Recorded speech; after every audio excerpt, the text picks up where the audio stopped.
Hi guys, Patharamattu സീരിയലിൻ്റെ ഒരു പുതുപുത്തൻ വിശേഷത്തിലേക്ക് എല്ലാവർക്കും സ്വാഗതം. നല്ല അടിപൊളി ഒരു എപ്പിസോഡ് വിശേഷമാണ് പറയാൻ പോകുന്നത്. അടുത്ത് തന്നെ വരാൻ പോകുന്ന ഒരു അടിപൊളി എപ്പിസോഡ് വിശേഷം. നയനി എങ്ങനെയെങ്കിലും ആദർശമായിട്ട് തെറ്റിക്കാൻ വേണ്ടിയിട്ട് ജലജ കുറേ പണിപെടുന്നുണ്ട്. ജലജയും അനാമികയും ജാനകിയും കൂടിയാണ് ഇതിന് തീരുമാനിക്കുന്നത്.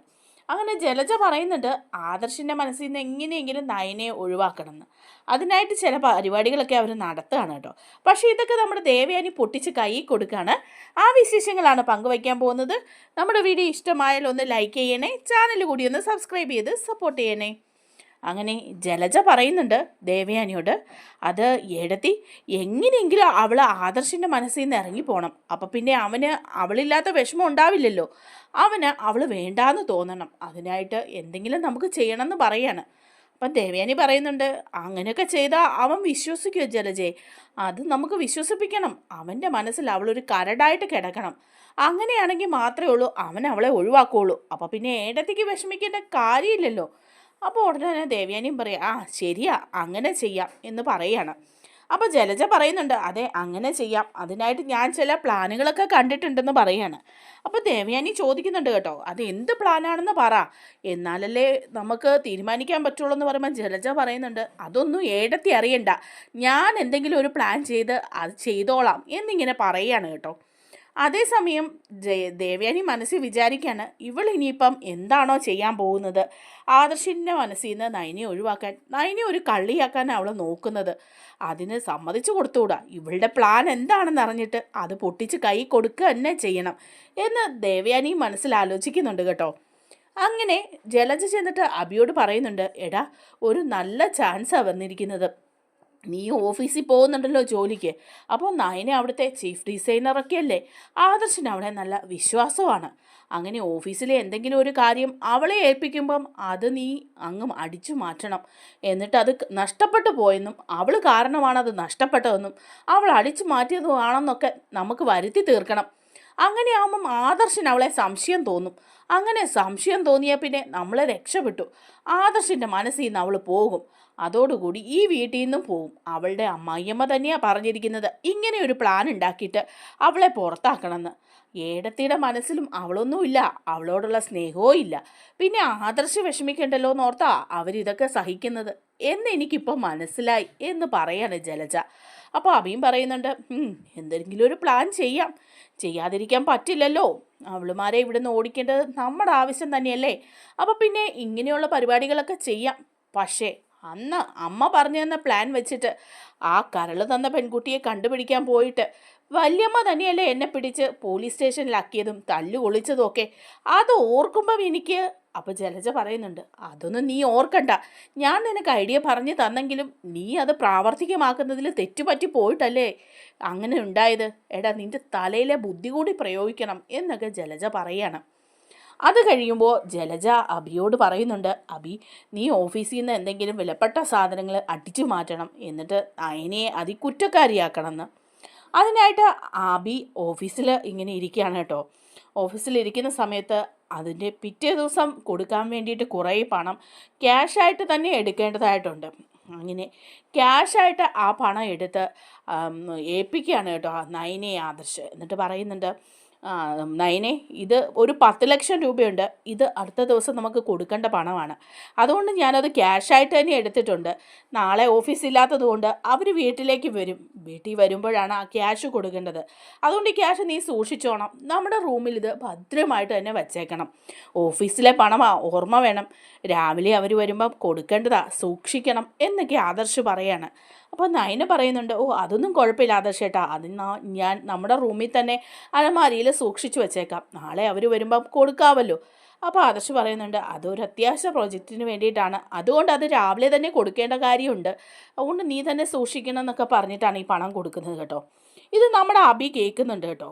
അബി ഉടനെ തന്നെ ഈ ചിന്തിക്കുകയാണ്, അത് കൊള്ളാം, നല്ലൊരു അവസരമാണ്. ആദർശ് ഇപ്പം ഇത്രയും രൂപ എടുത്ത് ക്യാഷായിട്ട് നയനയുടെ കയ്യിൽ ഏൽപ്പിച്ചിരിക്കുകയാണ്.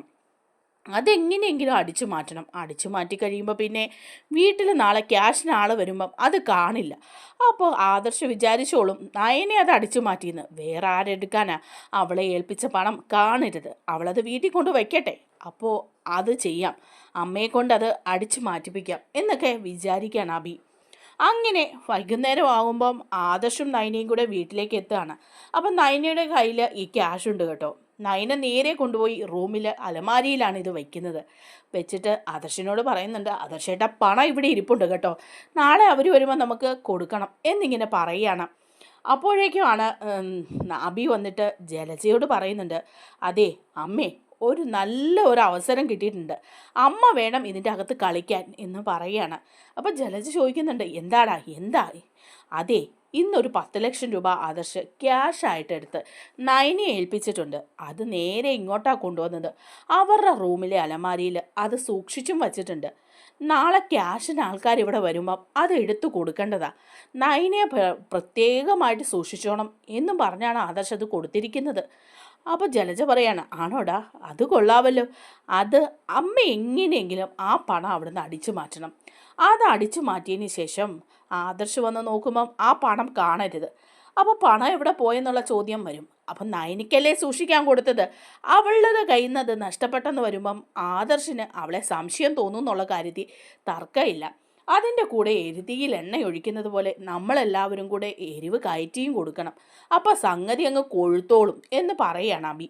ഇതൊക്കെ നമ്മുടെ ദേവയാനി ഇങ്ങനെ കേട്ടുകൊണ്ട് നിൽപ്പുണ്ട് കേട്ടോ. ദേവയാനി അപ്പം മനസ്സിൽ വിചാരിക്കുന്നുണ്ട്, കൊള്ളാം ഇവരുടെ പ്ലാൻ, നയനയെ കളിയാക്കാനും ഇവിടുന്ന് പുറത്താക്കാനുമായിട്ടുള്ള പ്ലാൻ, അത് ഞാനങ്ങ് വിജയിപ്പിച്ച് തന്നേക്കാം എന്ന് ദേവയാനിയും വിചാരിക്കുകയാണ്. അങ്ങനെ ജലജ ഈ വിവരം വന്നിട്ട് അനാമികയോട് പറയാണ്, അനാമികേ, ഒരു കാര്യം ഉണ്ടായിട്ടുണ്ട് കേട്ടോ. ഒരു 10 ലക്ഷം രൂപ അലമാരിയിൽ കൊണ്ട് നയന വെച്ചിട്ടുണ്ട്. ഞാനത് അടിച്ചു മാറ്റി എൻ്റെ അലമാരിയിലേക്ക് വയ്ക്കും. നാളെ ആദർശ ക്യാഷ് നോക്കുമ്പം അതവിടെ കാണരുത്. പിന്നെ ആ സംഭവം നമുക്കങ്ങ് കൊഴുപ്പിച്ച് കൊടുക്കണം. അതോടുകൂടി ആദർശിന് ഇവളുടെ മേലൊരു സംശയമൊക്കെ വരും. പിന്നെ ഓരോരോ സംഭവങ്ങളായിട്ടങ്ങ് എരിവ് കയറ്റി ഇറക്കി വിടണം അവളുമാരെ രണ്ടും എന്ന് പറയാണ് കേട്ടോ. അങ്ങനെ നയന ഈ ക്യാഷ് രാവിലെ വെച്ച് കഴിയുമ്പോൾ തന്നെ നയനയ്ക്ക് അത്യാവശ്യമായിട്ട് വീട്ടിലേക്ക് പോകേണ്ടതായിട്ട് വരികയാണ്. അപ്പോൾ നയന ആദർശിനോട് പറയുന്നത് ഉണ്ട്, ആദർശേട്ടാ ഞാൻ അത്യാവശ്യമായിട്ടൊന്ന് വീട്ടിൽ പോവാണ്, അതുകൊണ്ട് ഇന്ന് അവധിയല്ലേ, ഞാൻ പോയിക്കോട്ടെ, നന്ദൂൻ്റെ ഒരു കാര്യത്തിന് വേണ്ടിയിട്ടാണ് എന്ന് പറയുക. അപ്പോൾ ആദർശ് പറയുന്നുണ്ട്, അതിനെന്താ, താൻ വീട്ടിലേക്ക് പോയിക്കോ, കുഴപ്പമില്ല എന്ന് പറയാണ്. അങ്ങനെ നയന വീട്ടിലേക്ക് പോകുന്ന സമയത്താണ് വീട്ടിൽ ക്യാഷിനായിട്ട് ആൾ വരുന്നത്. അപ്പോൾ വന്നിട്ട് ആദർശിനോട് ചോദിക്കുന്നുണ്ട്, ആദർശ് സാർ ഇന്ന് ഇവിടെ വന്ന ക്യാഷ് തരാമെന്ന് പറഞ്ഞു, അതുകൊണ്ടാണ് ഇങ്ങോട്ട് വന്നത്, ഇന്ന് ഓഫീസില്ലാത്ത ദിവസമല്ലേ എന്ന് പറയാണ്. അപ്പോൾ ആദർശ് പറയുന്നുണ്ട്, ഓ ശരി, ഞാൻ തരാം ക്യാഷ് എന്ന് പറയാം കേട്ടോ. പെട്ടെന്നാണ് ആദർശ് ആലോചിക്കുന്നത്, അയ്യോ ഞാനിത് നയനയുടെ കയ്യിലാണല്ലോ കൊടുത്തത് എന്ന് വിചാരിക്കുകയാണ്. അപ്പോഴേക്കും ദേവയാനി ചോദിക്കുന്നുണ്ട്, എന്താ ആദർശേ, എന്താ നീ ഇങ്ങനെ നിൽക്കുന്നത്? അല്ല അമ്മേ, നയനയുടെ കയ്യിലാണ് ഞാനത് സൂക്ഷിക്കാൻ കൊടുത്തത്, ഇനിയിപ്പം എന്താ ചെയ്യുക? അപ്പം ദേവയാനി പറയുന്നുണ്ട്, അത് നിങ്ങളുടെ റൂമിലെ അലമാരിയിൽ കാണും, നീ ചെന്ന് നോക്ക് എന്ന് പറയാണ്. അങ്ങനെ ആദർശ് അലമാരിയിൽ ചെന്ന് നോക്കുമ്പോൾ അവിടെ പണമില്ല കേട്ടോ. ആദർശ് അതുപോലെ തന്നെ തിരിച്ച് താഴേക്ക് ഇറങ്ങി വരികയാണ്. ഇറങ്ങി വന്നിട്ട് അയാളോട് പറയുന്നുണ്ട്, അതെ ഇന്ന് ക്യാഷില്ല, നാളെ വാ, നാളെ വന്നാൽ തരാം എന്ന് പറയാണ്. അപ്പോഴേക്കും ഉടനെ അയാൾ ചോദിക്കുന്നുണ്ട്, അതെന്താ സാർ ഇന്ന് വന്നാൽ ഉറപ്പായിട്ടും കിട്ടുമെന്ന് പറഞ്ഞുകൊണ്ടല്ലേ ഇങ്ങനെ വന്നത്, ക്യാഷ് ഇല്ലെങ്കിൽ സാറിന് നേരത്തെ പറയാമായിരുന്നല്ലോ, അനന്തപുരി തറവാട്ടിൽ വന്നാൽ ഇങ്ങനൊരു അനുഭവം ഉണ്ടാവുമെന്ന് ഞാൻ വിചാരിച്ചില്ല. അപ്പോൾ ആദർശിനും അങ്ങ് വിഷമാവാണ് കേട്ടോ. അപ്പോൾ ആദർശിനോട് ദേവയാനി ചോദിക്കുന്നുണ്ട്, അതെന്താ ആദർശേ, നീ റൂമിൽ പോയിട്ട് പിന്നെ അവിടെ ക്യാഷ് ഇല്ലായിരുന്നോ, ക്യാഷ് കൊടുക്കാത്ത എന്താ? അതമ്മയെ ക്യാഷ് അവിടെ ഇല്ല, നയനിയെ ഞാൻ ഇന്നലെ ഏൽപ്പിച്ചതാ, പക്ഷെ പണം അവിടെ ഇല്ല, ഇപ്പോഴാണ് അവളെ വിളിച്ചിട്ട് കിട്ടുന്നുമില്ല, ഫോൺ സ്വിച്ച് ഓഫാണ് എന്ന് പറയാണ്. അപ്പോഴേക്കും ഉടനെ തന്നെ ജലജ പറയാണ്, ആഹാ, അപ്പോൾ അവളെയാണ് ഇന്നലെ പണം ഏൽപ്പിച്ചതല്ലേ, കള്ളനെ താക്കോൽ ഏൽപ്പിക്കാമെന്ന് പറഞ്ഞ പോലെ തന്നെ ഉണ്ടല്ലോ ആദർശേ, ഇപ്പോൾ പണി കിട്ടിയില്ലേ, അവൾ രാവിലെ ആ പണം എടുത്തുകൊണ്ടാണ് വീട്ടിലേക്ക് പോയത്, ഇപ്പോൾ അവളുടെ വീട്ടിൽ കൊണ്ട് കൊടുത്ത് അത് ചിലവാക്കി കാണും എന്ന് പറയാണ്. അപ്പോൾ ആദർശ് പറയുന്നുണ്ട്, ദയവേത് അപ്പച്ചിയൊന്നും മിണ്ടാതിരിക്കാവോ, നയനെ അങ്ങനെയൊന്നും ചെയ്യില്ല എന്ന് പറയാണ്. അപ്പോഴേക്കും ഉടനെ തന്നെ പറയാണ് അനാമിക, പിന്നെ ആരാ, ഞങ്ങളാരെങ്കിലും പണം എടുത്തോ, ഇത്ര അശ്രദ്ധമായിട്ട് പണം കൈകാര്യം ചെയ്യുമോ, ആദർശേട്ടൻ പറഞ്ഞതല്ലേ ഇന്ന് രാവിലെ പണം ആവശ്യമുണ്ടെന്ന്, എന്നിട്ട് അതൊന്ന് പറയുക പോലും ചെയ്യാതെ വീട്ടിലേക്ക് പോയി, ഫോൺ വിളിച്ചിട്ടാണെങ്കിൽ എടുക്കുന്നുമില്ല, പിന്നെ ഇപ്പം അതിൻ്റെ അർത്ഥം എന്താ, പണം എടുത്തിട്ട് വീട്ടിൽ കൊണ്ടുപോയി അവിടെ കൊടുത്തു അവളുടെ അച്ഛനും അമ്മയ്ക്കും, അല്ലാതെ എന്താ ചെയ്തത്? അപ്പോഴേക്കും ആദർശ് പറയുന്നുണ്ട്, അങ്ങനെയൊന്നും ആയിരിക്കില്ല, വേറെന്തെങ്കിലും ആയിരിക്കും എന്ന് പറയാണ്. അപ്പം ജാനകിയും പറയാം, വേറെ എന്താവാൻ ആദർശേ, അങ്ങനെ തന്നെയാണ്. നീ നയനെയല്ലേ പണം ഏൽപ്പിച്ചത്, അപ്പോൾ പണം കാണാതെ വന്നിട്ടുണ്ടെങ്കിൽ അത് അവളെടുത്തത് തന്നെയാണ്. അതെടുത്ത് അവളുടെ വീട്ടിൽ തന്നെ കൊണ്ട് കൊടുത്തിട്ടുണ്ട്. നീ വിശ്വസിച്ചോ, അന്ധമായിട്ട് വിശ്വസിച്ചോ എന്ന് പറയാണ്. അപ്പം ജലജയും പറയുന്നുണ്ട്, ഞാനും എൻ്റെ മകനുമാണ് ഇവിടെ പണം തട്ടുന്നതെന്നാണ് എല്ലാവരും പറയുന്നത്. ഇതിപ്പം ഞങ്ങളല്ലല്ലോ, നിങ്ങളുടെ റൂമിലിരുന്ന പണം ഏതായാലും ഞങ്ങളാരും എടുക്കില്ല, നിന്റെ ഭാര്യ തന്നെയല്ലേ എടുത്തിട്ട് പോയത്, ഏടത്തേടെ മരുമോള് എന്നൊക്കെ പറയാണ് ജലജ. അപ്പോൾ ഉടനെ തന്നെ ദേവയാനി പറയാണ്, ആ ഒരു കാര്യം ഞാൻ മറന്നുപോയി, നയനെ കൊണ്ടുവച്ച പണമല്ലേ, ഞാനിപ്പോൾ കൊണ്ടുതരാം എന്ന് പറയാണ്. എന്നിട്ട് ദേവയാനി എന്തോ ഓർത്തിട്ട് കയറി പോവാണ് റൂമിലേക്ക്. പോയിട്ട് നേരെ പോകുന്നത് ജലജയുടെ മുറിയിലേക്കാണ് കേട്ടോ. അപ്പോൾ ജലജയുടെ മുറിയിലാണ് ഈ പണം എടുത്ത് അടിച്ചു മാറ്റി വെച്ചിരിക്കുന്നത്. ആ പണം നേരെ 10 ലക്ഷം രൂപയും എടുത്തുകൊണ്ട് ദേവയാനി താഴേക്ക് ഇറങ്ങി വരികയാണ്. ഇറങ്ങി വന്നിട്ട് പറയുന്നുണ്ട് ആദർശിനോട്, ദേ ഈ പണമല്ലേ, ഇതല്ലേ നയന മോഷ്ടിച്ചെന്ന് പറഞ്ഞ പണം, ഇന്നാ ഇത് പിടിച്ചോ എന്ന് പറയുകയാണ്. അപ്പോൾ ആദർശ് പെട്ടെന്ന് ആ പണം വാങ്ങിയിട്ട് അയാൾക്ക് കൊടുക്കുകയാണ്. ആ നേരാ, ഇതാ പണം, താങ്കളുടെ പണം ഇതാ, കൊണ്ടുപോയിക്കോ, താമസിച്ചതിന് സോറി കേട്ടോ എന്ന് പറയാണ്. അങ്ങനെ അയാൾ ആ പണമായിട്ട് പോവാണ് കേട്ടോ. അപ്പോൾ ഇതെല്ലാം കണ്ട് അന്തം വിട്ട് നിൽക്കുകയാണ് നമ്മുടെ ജലജ ചോദിക്കുന്നുണ്ട്, എടത്തി ഇതെവിടുന്ന പണം, നയനയുടെ പണം ആണോ ഇത്, അലമാരിയിലില്ലായിരുന്നെന്ന് ആദർശ് പറഞ്ഞു, പിന്നെ ഇപ്പോൾ ഈ പണം എവിടുന്നാ കിട്ടിയത്? അപ്പോൾ ഉടനെ ദേവയാനി പറയാണ്, അയ്യോ അത് ജലജയെ ഞാൻ പറയാൻ മറന്നുപോയി, നയന രാവിലെ പോകുന്നതിന് മുമ്പ് ആ പണം എടുത്ത് എന്നെ ഏൽപ്പിച്ചേച്ചാ പോയത്, ഞാനത് സൂക്ഷിച്ചു വച്ചിട്ടുണ്ടായിരുന്നു, ഞാനത് പറയാൻ വിട്ടുപോയി, ഇപ്പം അവസാന നിമിഷമാണ് ഞാനത് ഓർത്തത്, അതാ ഞാനിപ്പോൾ അത് എടുത്തോണ്ട് വന്നത്, ആദർശം ഞാൻ മറന്നു പോയിട്ടാ, നയന രാവിലെ എന്നെ ഏൽപ്പിച്ചതാ എന്ന് പറയുകയാണ് കേട്ടോ. അപ്പോൾ ആദർശ് പറയുന്നുണ്ട്, ഇപ്പം എല്ലാവർക്കും മനസ്സിലായില്ലേ നയന കള്ളത്തരം കാണിക്കില്ല എന്ന്, നിങ്ങളെല്ലാവരും പറഞ്ഞു നയന മോഷ്ടിച്ച് വീട്ടിൽ കൊണ്ടുപോയെന്ന്, ഇപ്പോൾ അമ്മയുടെ കയ്യിൽ തന്നെയല്ലേ അവളെ ഏൽപ്പിച്ചിട്ട് പോയത് എന്ന് ചോദിക്കുകയാണ്. അപ്പോഴേക്കും ആകെപ്പാടെ അങ്ങ് നാണം കെട്ട് നിൽക്കുകയാണ് കേട്ടോ ജലജയും അനാമികയും കൂടെ പറയുന്നുണ്ട്, ഇതിൻ്റെ അകത്ത് എന്താ കളിച്ചത്?